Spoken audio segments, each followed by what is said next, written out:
Chosen one, stop what you are doing right now and lock every part of your attention onto this message. That restlessness you have been carrying all week, that low hum of something pressing against the inside of your chest that you cannot name and cannot shake, that is not anxiety. That is activation. The enemy has been working overtime against you for one reason, and one reason only. He knows what you are carrying. And he knows that the moment you understand what is in your hands, his entire assignment against your life collapses. It all shifts today. The confusion, the misdirection, the fog that has been making you second-guess every step. But hear this clearly. It is not shifting because of luck, and it is not shifting because of anything outside of you. It is shifting because of what you have already been given and what you have already done. Think back to that moment this week when something rose up inside of you. Maybe it was a word you spoke into a room and the atmosphere changed. Maybe it was a prayer you prayed at 3 hours in the morning when no one was watching and no one was listening except heaven. Maybe it was a moment when you chose to stay and not run, to hold your peace and not retaliate, to keep believing when every visible sign was telling you to stop. You did not know it then, but that moment was not small. That moment was a detonation. You did not find this message by accident. The algorithm did not bring you here, the Holy Spirit did. This is a divine appointment that was scheduled before the foundations of the earth were laid, and you are standing at a threshold that most people never even realize exists. Stay until the very last word of this message, because in the next few minutes, I am going to identify the exact spiritual weapon you carry. The one that has been dormant, the one the enemy has spent years trying to convince you is a flaw, a liability, a reason you are too much or not enough. I am going to walk you through the moment it was placed inside of you and why no ordinary human was supposed to receive it. And at the end, I am going to give you the declaration that activates it fully, so that when you leave this message, you leave armed. Do not click away. Your future self is on the other side of what I am about to say, and if you leave before the verdict, you walk away from the very weapon heaven deposited in you for this exact season. I know what the last 72 hours have felt like. The atmosphere has not just been heavy, it has been strange. Like the world kept moving, but something inside of you went very, very still. Maybe you were sitting alone this week, and a thought passed through your mind so clear and so sharp it startled you, and you immediately told yourself it was nothing. Or maybe you woke up at 4 in the morning this week, and you could not go back to sleep because something inside of you was awake in a way your body was not prepared for. You feel different, not better, not worse, just different, like something shifted in a room you cannot see. And in that stillness, in that strange suspended feeling, the enemy has been whispering a very specific lie. He has been telling you that what makes you different is what disqualifies you. He has been replaying every moment you felt out of place. That moment when your sensitivity picked up on something no one else in the room could feel. That moment when your words carried a weight you did not intend. That moment when your discernment told you the truth about a situation before it revealed itself, and people looked at you like something was wrong with you. The accuser has been telling you that all of that is a burden. He has been telling you that you are too intense, too deep, too much, that you feel things no one else feels because something in you is broken, and not because something in you was chosen. But I need you to hear what the scripture actually says about this moment.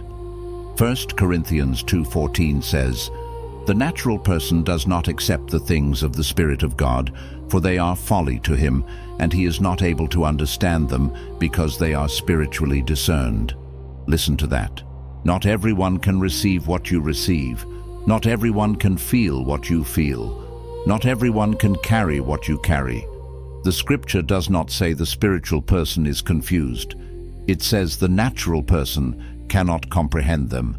That is not a flaw in your design. That is a feature of your assignment. The reason you have felt alone in rooms full of people is not because you are broken. It is because you were built for a different frequency. What you carry is not a wound. It is a weapon. The sensitivity the enemy told you to hide is a radar. The intensity people told you to suppress is a signal. The depth that made you feel like you were too much is the very thing that gives your words the weight to shift atmospheres, break cycles, and carry verdicts that other voices simply cannot deliver. The heaviness you feel right now is not the weight of being behind. It is the weight of being loaded. It is the tension of a weapon fully charged and aimed at a target the enemy does not want you to see. You are not broken. You are not disqualified. You are not carrying a flaw. You are carrying a gift that no ordinary human was supposed to have. And it is time you stopped apologizing for it. Hit the like button if you felt this message find you at the exact moment you needed it. Drop a comment below and tell me, what is the gift or the trait that people have told you all your life was too much, and you are only now beginning to see it was actually your weapon? And now that you know what you carry, the next question is not whether you are qualified. You settled that the moment you kept going, when everything told you to stop. The next question is why, for so long, have you been hiding it? Some messages don't just inform, they activate. If something stirred deep in your spirit just now, you may be ready to receive the Chosen One's blueprint. This sacred guide reveals the 8 divine patterns behind your calling, your suffering, and your destiny. It also comes with the full audiobook, so you can absorb it during prayer, rest, or quiet moments with God. And for those called to speak His truth, you'll also receive Activating Your Prophet Mantle, a powerful bonus ebook for those carrying a prophetic assignment. The link is in the first pinned comment, but only for a limited time. Now stay with me, because what I'm about to walk you through is the part most people never reach. And it is the part that changes everything. It's the sacred whisper that transforms uncertainty into an unshakable conviction, the profound understanding that shifts your entire perception of your journey and your destiny. This is not merely information. It is revelation, designed to unlock the dormant power within you and propel you into the fullness of your divine design. Prepare to see your past, your struggles, and your future through a completely new lens, a lens crafted by heaven itself. Here is what the enemy understood about you long before you understood it about yourself. He did not attack your weakness. He attacked your strength. He never bothered with your superficial flaws or your fleeting imperfections. His gaze was always fixed on the incandescent brilliance of the divine deposit within you. Every assignment against your life, every whisper of doubt, every mountain of opposition has been directed at the very gift the hook just named, that unique, formidable, heaven-breathed essence that makes you who you are. Think about that for a moment. Reflect on the battlefield of your past, the places where you have experienced the most warfare, the most profound confusion that twisted your thoughts into knots of despair, the most searing accusations that sought to brand your spirit with shame. Those are not random incidents scattered aimlessly across the tapestry of your life. Oh no, they form a meticulously drawn map, an intricate blueprint of attack, and every single point on that map points back to the same thing, the undeniable power of what you carry. The enemy does not waste precious resources on things that do not threaten him, on shadows that hold no light, or on empty vessels. The ferocity of the attack, the relentless intensity of the opposition you have faced, is not a sign of your inadequacy, but a resounding testimony to the immense magnitude and strategic importance of what you carry. He has been strategic in his assaults, precise in his targeting, because what is in you, that spiritual inheritance, that divine gifting, is profoundly strategic to the unfolding of God's kingdom on earth. And until you grasp this fundamental truth, until you understand that the target on your back was placed there not because of your supposed failures or shortcomings, but because of the glorious assignment etched into your very being, you will tragically keep interpreting the warfare as divine punishment, a cruel consequence of your inadequacy, when in the grand cosmic scheme, it was always positioning. It was the refining fire meant to purify, the pressure meant to solidify, the crucible meant to forge you into the precise instrument heaven needs. But here is where it goes deeper, where the threads of understanding begin to weave into a richer tapestry of truth.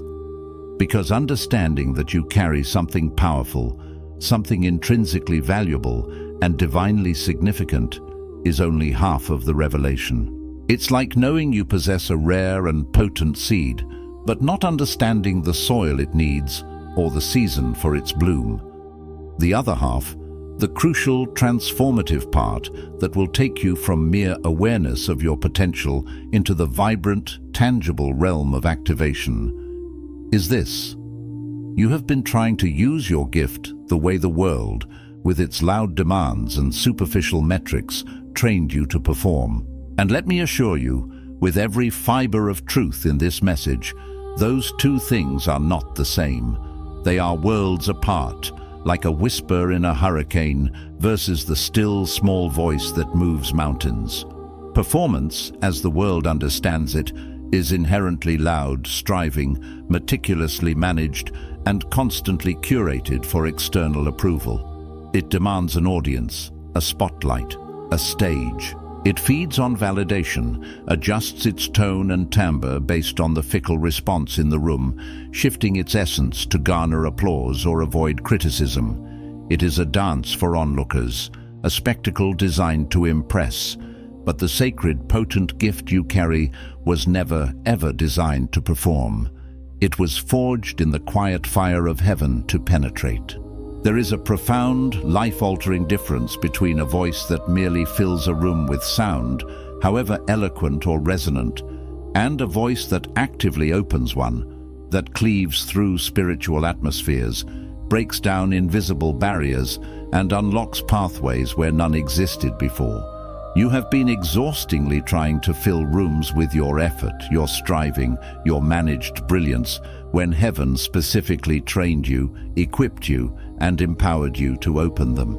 And the deep, pervasive exhaustion you feel, that bone-deep weariness that sinks into your very marrow, the kind that has nothing to do with how many hours you slept or how much physical exertion you undertook, that, beloved soul, is the profound fatigue of someone who has been relentlessly performing what was always meant to be effortlessly released.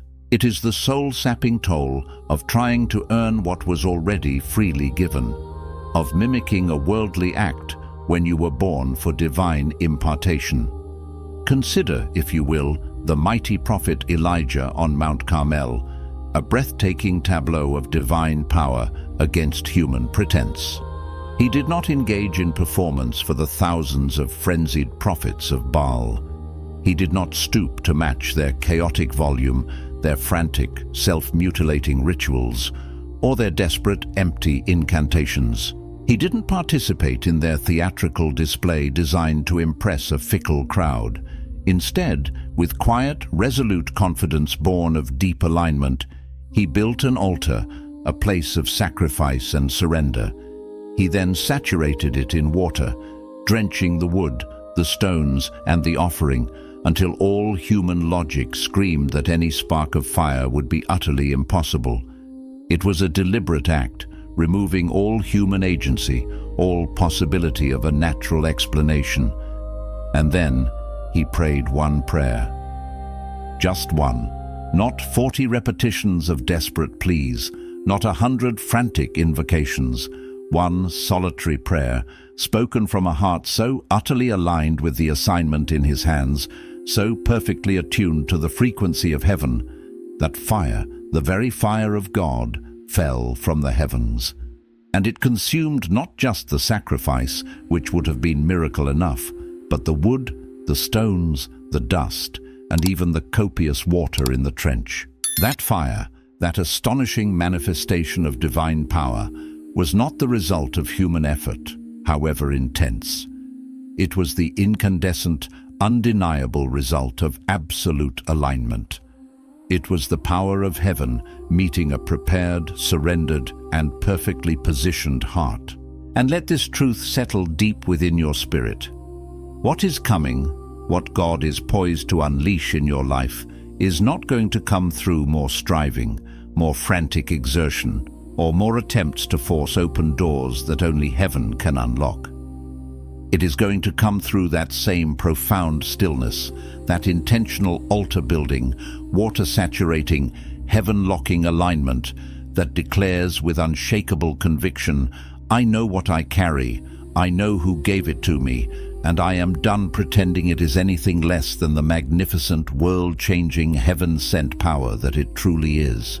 It is a surrender that paradoxically unleashes unprecedented power, a quiet confidence that drowns out the clamor of the world and silences the accusations of the enemy.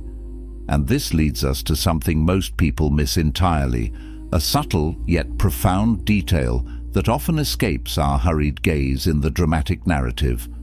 Before the fire, before the epic showdown, before the rain, the Bible records a crucial, often overlooked act. Elijah repaired the altar of the Lord that was broken down. He did not begin by calling fire down from the sky, as tempting as that might have been in the face of such blatant idolatry. He started by meticulously restoring what had been torn apart, broken and neglected. And I need you, my friend, to hear this with every fiber of your being, because this speaks directly to your journey, to your heart, and to your deepest spiritual architecture. There are areas in your life, in the very core of your faith, in the bedrock of your identity, in the sacred relationship with the gift itself, that have been broken down, worn thin, and fractured by years of unyielding rejection, by the constant barrage of being told you were too much, too sensitive, too intense, too passionate, too spiritual, too different. These are the subtle erosions caused by years of shrinking yourself, diminishing your divine stature, and dimming your brilliant light so that the people around you, often unknowingly, would feel comfortable in their own limited perceptions. And before the fire of God can fall in its full, unhindered measure, before the heavens can truly open and pour out their abundance, something deep within you needs to be tenderly repaired. Not fixed, as if it were a faulty mechanism, not overhauled, as if it were fundamentally flawed and needed complete replacement. No, it needs to be repaired. There is an enormous critical difference.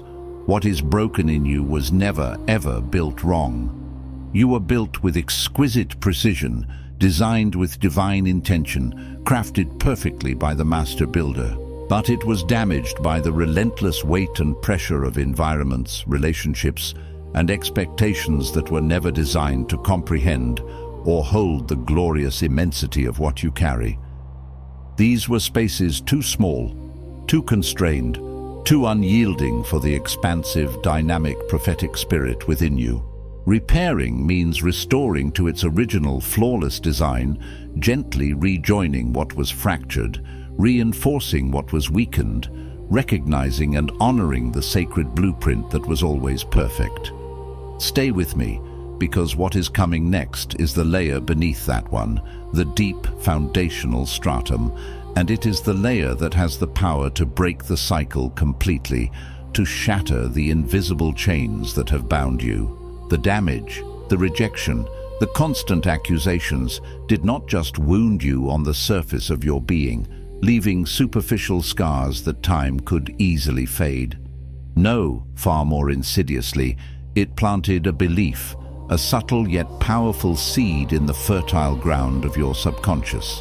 And that belief, once rooted, became an unfiltered, often unconscious lens through which you have been interpreting and reading every experience since. It's like wearing tinted glasses that subtly alter every color you perceive, making everything seem a little dimmer, a little off.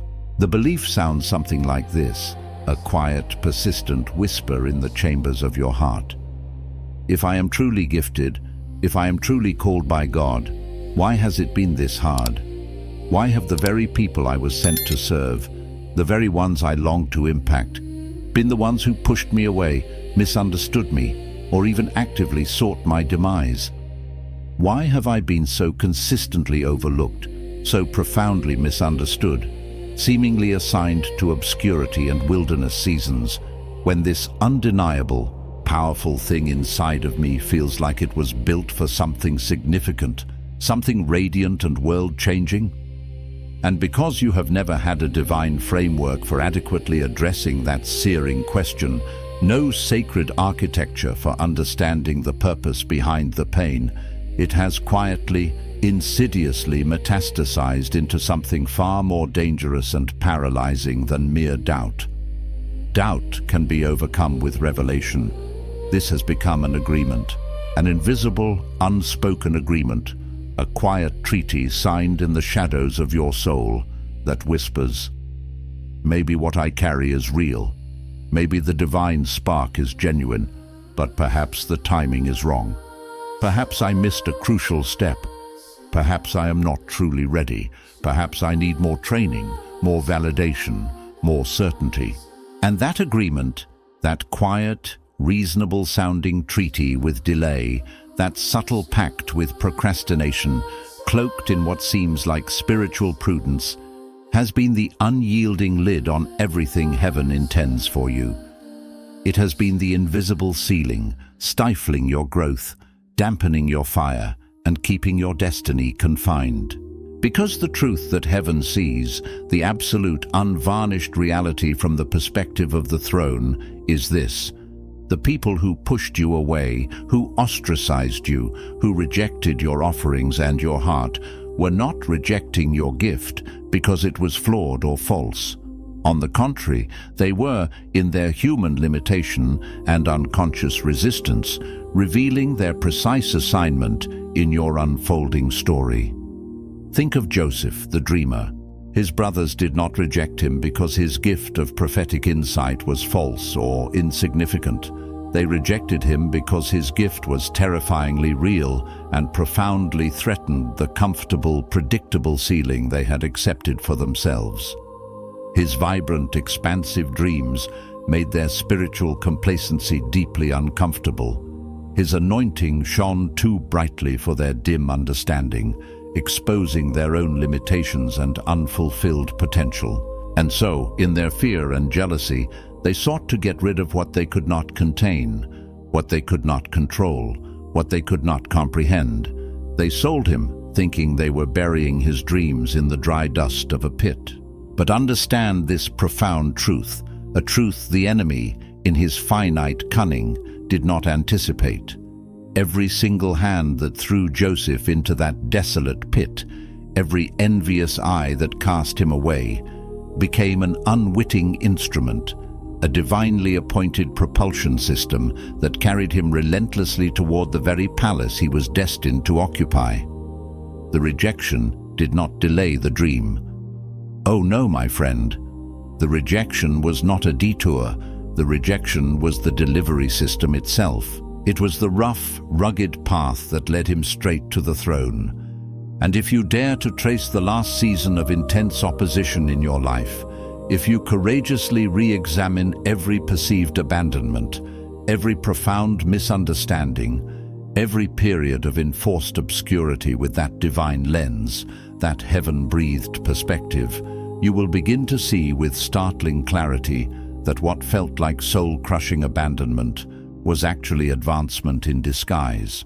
What felt like being buried alive, entombed in darkness and forgotten by the world, was actually the sacred act of being planted deep in the fertile ground of God's perfect timing, preparing for an exponential season of growth and fruitfulness that only darkness can cultivate.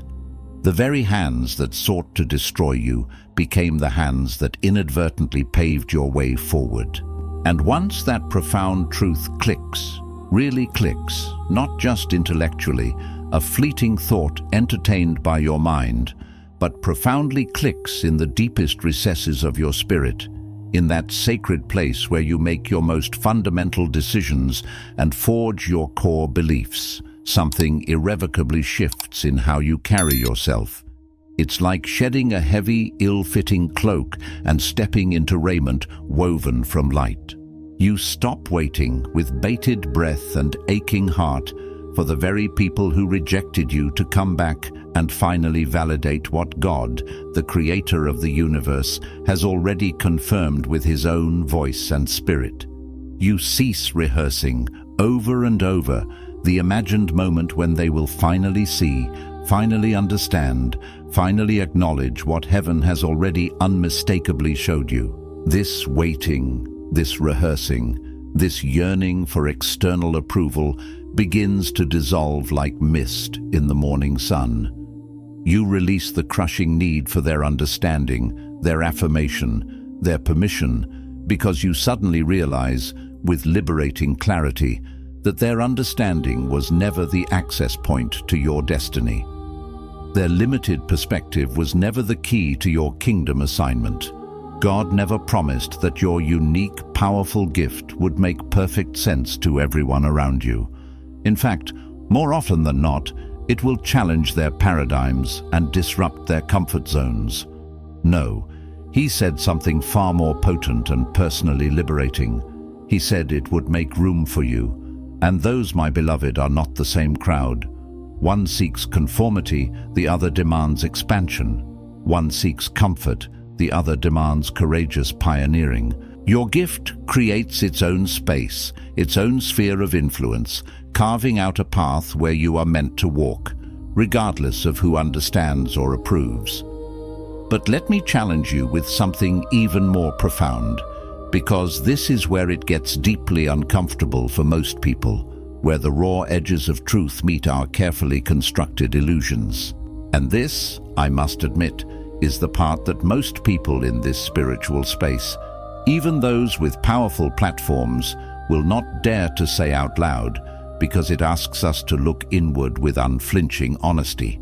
A significant, often overlooked portion of what you have been faithfully calling spiritual warfare, the relentless battles, the internal resistance, the unexplained blockages, is actually the direct, palpable resistance that comes not from an external demonic force, but from your own stubborn, albeit unconscious, refusal to fully step into the radiant identity God has assigned you. And I want to say that with all the love, all the grace, and all the profound clarity I can possibly bring, because this is not an accusation designed to condemn you.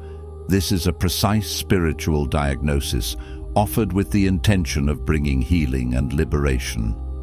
Because, my friend, there are indeed two distinct kinds of warfare. There is the legitimate spiritual warfare that comes against you, directly from the enemy, precisely because he is profoundly threatened by what you are becoming, by the magnificent divine design you are stepping into. This is the external assault, the fiery darts, the unseen battles waged against your advancement. But then there is the other, often more debilitating war, the internal war that rages fiercely within your own soul. This war stems from the expansive, aching gap between who God has unequivocally called you to be, your glorious heaven-stamped identity, and who you are still allowing your painful history, your past wounds, your old narratives, and the limiting beliefs of others to tell you that you are. Both types of warfare are undeniably real, both inflict pain, and both demand your attention. But only one of them requires a different external enemy to be confronted. The other, the internal war, requires a different, courageous, decisive internal decision from you. It requires a choice to align your inner world with heaven's truth rather than with earth's history. Coming up, the hidden root underneath even that war. And it is not what you think. It runs deeper, disguising itself so cleverly that many mistake it for a virtue. Stay with me, for uncovering this truth is like finding the master key to your liberation. Because here is what is actually underneath the refusal to step fully in, underneath the persistent delay that has stalled your progress and silenced your voice, underneath the invisible agreement you've unconsciously made with obscurity, thinking it's safer to remain unseen, underneath the exhausting performance and the painful shrinking of your true self, all done to fit into uncomfortable, restrictive spaces, underneath the endless waiting for permission that is never going to come from the people you have been waiting on, because they simply don't have the authority or the capacity to grant it. Underneath all of it, every layer of hesitation, every tremor of self-doubt, and this, my friend, is the part that truly breaks everything open, revealing the intricate deception at play, is a profound, deeply rooted fear that is dressed so beautifully, adorned with such spiritual elegance, that it looks to the casual observer, and even to yourself, exactly like humility. It is a wolf in sheep's clothing, a spiritual camouflage for your greatest internal barrier. It sounds so virtuous, so pious, so spiritually attuned. It sounds like this: I do not want to get ahead of God. I want to make absolutely sure this is really Him speaking, really His divine leading, and not just my own ego, my own desires, or my own ambition. I do not want to be presumptuous, to step out of order, or to claim something that isn't truly mine. I want to be submitted and patient, to wait for the perfect right moment, the undeniable green light from heaven. And let me be clear, these are not inherently evil words. These are, on the surface, holy words. They are the words of someone who genuinely loves God, who deeply desires to honor Him, and who does not want to move out of His divine order. These are the earnest cries of a sincere heart. But I need you to hear what that deceptively humble voice is not telling you, the crucial piece of the puzzle it deliberately omits. It is not telling you that Moses, the mighty deliverer, the man who spoke face to face with God, said almost the very same thing at the burning bush. When confronted with his audacious, impossible assignment, he offered every version of humble delay he could muster. He pleaded, "Who am I that I should go before Pharaoh, the most powerful ruler on earth, and bring the children of Israel out of Egypt? I am nothing, a humble shepherd, a murderer with a stutter." He insisted, "They will not believe me. They will ask, 'What is his name? Who sent you?'" He argued, "I am not eloquent, Lord, neither in the past nor now. I am slow of speech and slow of tongue." He offered every single, seemingly reasonable, humble excuse to justify his profound fear and hesitation. And what did the Almighty God, the sovereign Lord of all creation, say in response to Moses' fear dressed as humility?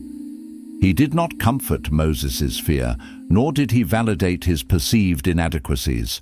No, he confronted it directly, cutting through the self-deprecation to the core of truth. He asked a powerful, penetrating question, one that echoed through the desert and resonated through eternity. What is that in your hand? Not, what do you wish you had before you move? Not, what are you waiting to receive before you act? But, what is already in your hand right now, at this very moment, this tangible evidence of my provision and your capacity? It was a question that shifted Moses' focus from his perceived lack to his present, God-given resource. And that, my beloved friend, is the exact, potent question heaven is asking you today. Not what do you need to acquire before you step forward. Not what final healing do you need to undergo before you are deemed ready. Not what ultimate confirmation are you still desperately waiting on from external sources. The question that pierces through every layer of delay and doubt is simply this: what is already in your hand? What has already been placed in you, an indelible divine mark? What has already been tested by fire, refined through the crucible of rejection, proven resilient through every single attempt to extinguish its flame? What divine endowment has survived the wilderness, the accusations, the shrinking, the performing?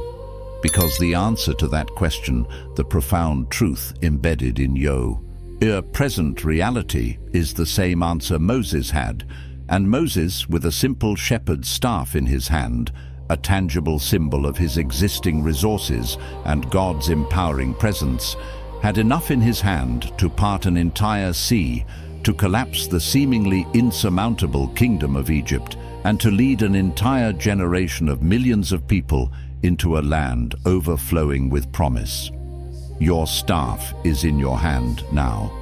And here is the unexpected thing, the profound, often overlooked revelation. The thing you probably did not see coming, the exquisite twist in the divine narrative. The very weapon you carry, the very gift that has made you feel displaced, misunderstood, and utterly alone for most of your life. That profound sensitivity that allows you to feel the currents of the Spirit. That unusual depth that enables you to see beyond the surface. That intense, unyielding passion that others have called too much. It was never fully meant just for the people you are called to serve. While it is undoubtedly a conduit for divine service, it was also, and perhaps even primarily, meant to complete something profound and essential within you. God did not bestow upon you a prophetic gift, or a gift of healing, or teaching, or leadership, only so you could deliver words over other people's lives, or bring comfort to strangers, or illuminate paths for others to walk. He gave it to you, infused it into your very being, so that the profound act of carrying it, of stewarding it with reverence, of courageously releasing it into the world, and of witnessing Him powerfully move through it, would meticulously, tenderly, and supernaturally heal the very wounds the enemy precisely used your gift to create. Your gift, that thing that has been the source of so much pain and isolation, is not just your assignment, your mandate, your divine calling. Your gift, in its essence, is also your deepest, most profound healing. And the moment you stop manipulating it for external performance, seeking applause or validation, and instead start releasing it as pure, unadulterated worship, a sacred offering back to the one who gave it, something profound and ancient closes in you that has been exposed and open for a very long time. Something that the enemy, in his predatory cunning, has been reaching into, exploiting, and using as an access point to your soul. And when that vital divine portal closes, the insidious access he has had to your peace, to your true identity, and to your sacred sense of divine belonging, that unshakable knowing that you are cherished and connected, closes with it, irrevocably and eternally. This closing is not a deprivation, it is a profound sealing, a divine fortification of your inner sanctuary.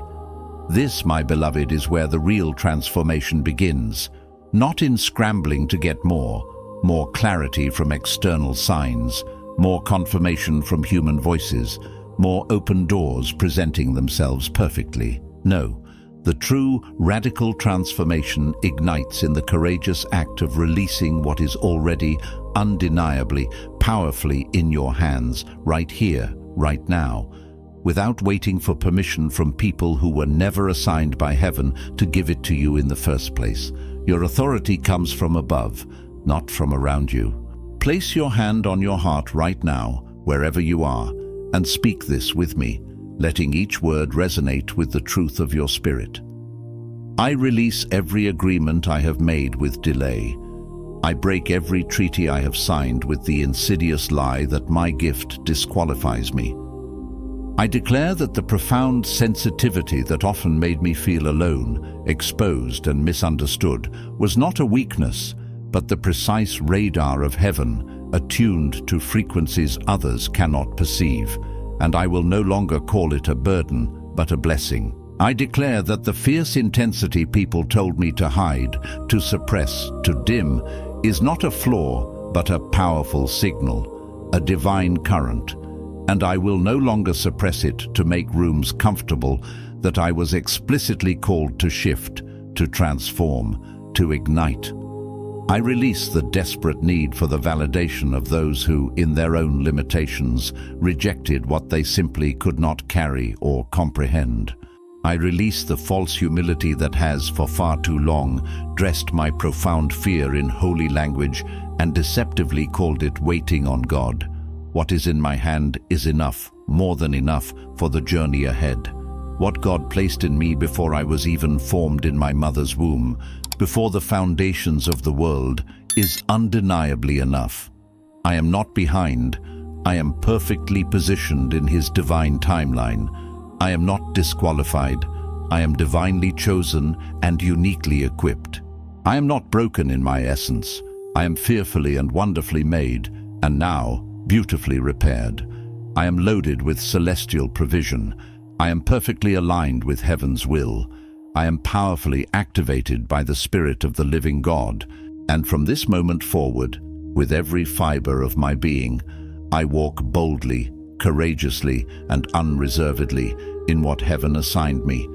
Not when the external circumstances finally confirm it, not when the people around me finally understand or approve of it, but now, this very instant, because the God who placed it in me is irrevocably faithful, and His timing is not tied to my human readiness or my perceived perfection, but to His boundless, unwavering sovereignty. I step forward. I step in. And I do not, under any circumstances, go back. My past is my testimony, not my prison. My future is my inheritance, not my question mark. If this message met you at the exact moment it was supposed to, if it stirred a dormant truth within your spirit, leave a comment and tell me, what is the one thing God is activating in you right now that you have been waiting for permission to release? Because I want to agree with you in that, and I want to watch what happens when you stop waiting and start walking.